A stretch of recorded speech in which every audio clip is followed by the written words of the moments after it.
क्षेत्र में ग्रामीण इलाकों में इस वक्त हम मौजूद हैं और आप सभी को बताते चले कि किसकी यहाँ पर रुझान है।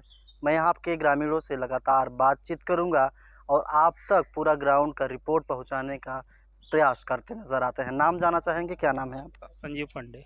अभी अगर संसदीय जो चुनाव है नज़दीक आ गया है और ऐसे में आपको क्या लगता है कि इसका रुख इस ग्रामवासियों का रहता है, ग्रामीणों का रहता है? रुख तो यही है, लोकल फॉर वोकल।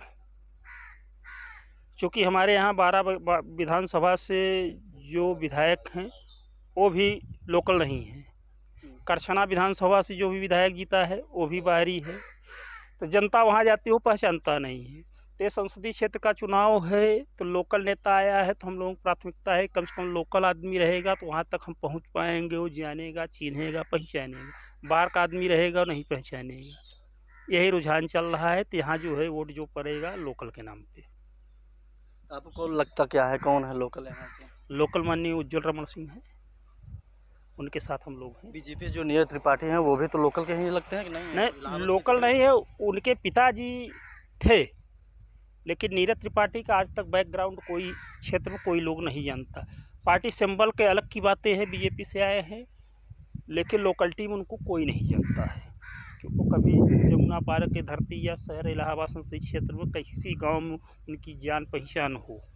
हम तो नहीं समझ पा रहे हैं कि मैं भी नहीं पहचानता हूं, या और भी जो उस पार्टी के सशक्त कार्यकर्ता होंगे वो भी उनसे नहीं जुड़े।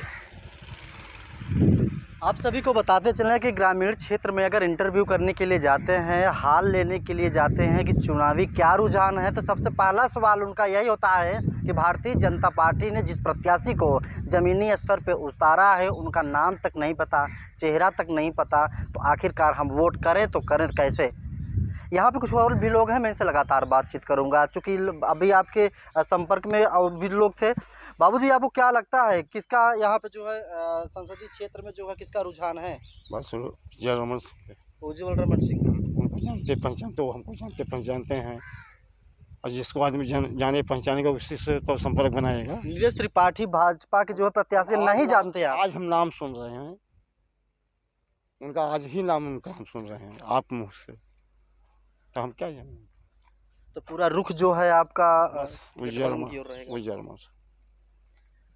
भारतीय जनता पार्टी ने किया इन 2 पंचवर्षीय में कुछ नहीं किया 10 सालों में? जो किया सो किया, लेकिन हम बीत गए थे उनके उज्जवल रमन सिंह के साथ में हैं। हाँ, बस दुख हो सुख हो कोई भी हो, हम सब वो जानते पहचानते हैं। जो जान पहचानेगा वही तो दुख सुख पूछेगा, जिसको हम जानते ही नहीं उसके लगे हम कहाँ जाएंगे।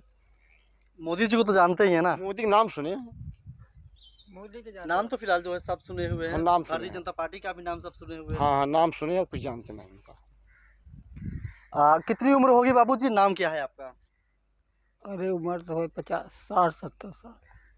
नाम क्या है आपका? सुरेश प्रसाद। क्योंकि आपकी उम्र भी हो गई है तो आपको इसका तो तजुर्बा तो जरूर होगा, किसकी ओर रुख है, कौन यहाँ का ताज पहनने वाला है। अब हम क्या बताई।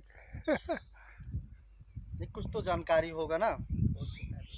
किसको वोट देना चाह रहे हैं आप? आपको क्या लगता है कि कौन सही रह सकता है आपकी नज़र में? अब देखा बहुत जगह पूछा तो मोदी के बाबू जनता बाबू वो बहुत काम किया है, क्या करें। हाँ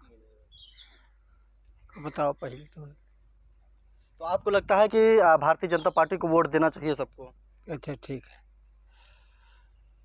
ठीक है, ठीक है। मोदी कहते हैं। आप वोट किसको करेंगे? ऐसा बाटी साहेब, जहाँ गाँव भर दे ही वोट था हम दे देवे, एमे कोनो जिम्मेदारी नहीं बा। नहीं तो आप ही सब यही कहते हैं ना, बड़े बुजुर्ग यही कहते हैं कि अगर कोई दूसरा खा लेगा तो क्या उसके पेट में चला जाएगा? नहीं जाएगा। नहीं जाएगा। तो ग्रामीण जहाँ कह देंगे वहाँ पे आप आँख मूंद करके दे देंगे? अच्छा, अपने आप पर आपको भरोसा नहीं है क्या? है क्या नहीं, जहाँ कहा बताई दे दे भाई, क्या करेगा। अपने जीव का जिम्मेदार। आप गठबंधन को देंगे या तो फिर भारतीय जनता पार्टी को? क्या लग रहा है किसको देना चाहिए, उचित क्या है आपकी नजरिए से? अब जो है कहते हैं दे दे। चलिए, तो ये चूँकि उम्र भी है इनके और तजुर्बे भी काफ़ी हैं, इन्होंने काफ़ी साफ तौर पे बताया जिसको आप कहेंगे हम उन्हीं को जो है देने का पूरा प्रयास करेंगे। और भी ग्रामीण हैं, मैं भी इन लोगों से लगातार बातें भी करूँगा। कहीं ना कहीं बात सामने निकल जा चुकी है। ये पिंटू भैया हैं और ये हमारे साथ हमेशा रहते हैं। हम कैमरे के आगे रहते हैं और भैया हमारे कैमरे के पीछे रहते हैं। क्योंकि इसी गांव के हैं तो मैं इनसे लगातार बातचीत भी करूंगा। आखिरकार किसका रुझान इस क्षेत्र की अगर हम बात करते हैं, किसका हो सकता है, किसका चल रहा है? क्षेत्र का रुझान तो उज्जवल जी का ही है, लेकिन न बीजेपी, न सपा, न कांग्रेस। गिधौरा गांव में चाहे जो किसी भी पार्टी में हो, पूरा गिधौरा गांव आप टहल के देखिए, गंदगी से भरमार है, नालियां ऊपर बह रही हैं। आज तक न विधायक प्रधान से लेकर सांसद तक गिधौरा के विषय में कोई सोचता नहीं। अब जीते चाहे उज्जवल चाहे नीरज जी, इससे मतलब नहीं है, लेकिन कम से कम आके गांव का भी कभी ध्यान दे तो। कुल मिला के ग्रामीण आपके गांव का विकास होना वो विकास सबसे जरूरी है। कोई विकास नहीं किए हैं आज तक, समझ लीजिए आप। अच्छा, ग्रामीण इलाकों में चूँकि आप लोग भी लगातार कई क्षेत्रों में भी आप भ्रमण भी करते रहते हैं, बातें चीतें भी करते रहते हैं, तो आप लोगों ने ये तो तय किया होगा, लोगों से बातचीत करने के दौरान ये तो पता ही चल गया होगा कि इसकी ओर रुख हो रहा है, ग्रामीण जो जनता है किसकी ओर रुख कर रही है? रुख तो देखिए बीजेपी की तरफ है। जहां बातें होती हैं ज़्यादातर लोग बीजेपी कहते हैं, लेकिन अब क्षेत्रीय नेता होने के कारण उज्जवल जी भी ठीक हैं। लेकिन हमारा फिर वही कहना है कि जब हमारे गांव का विकास नहीं कर रहे हैं तो क्या मतलब है। नाम जाना चाहेंगे आपका? संदीप पांडे और पिंटू। ये ग्रामीण थे और इन्होंने काफ़ी साफ तौर पे बताया है कि सरकार किसी की भी आए, सांसद कोई भी बने, हमारे ग्रामीण क्षेत्र की जो जनता है जिस भी व्यक्ति को, जिस भी प्रत्याशी को चुनेगी वो सोच समझ कर चुनेगी। और उसी के साथ साथ अगर देखा जाए तो जो वोट किया जाएगा वो भी कहीं ना कहीं जो है सोच समझ कर के किया जाएगा। उनको ये मालूम है कि जिसको जिताएंगे वो इस ग्राम सभा की समस्या का समाधान लगातार करेगी। ओम शंकर पांडे के साथ शिवम वर्मा, TV7 भारतवर्ष, प्रयागराज।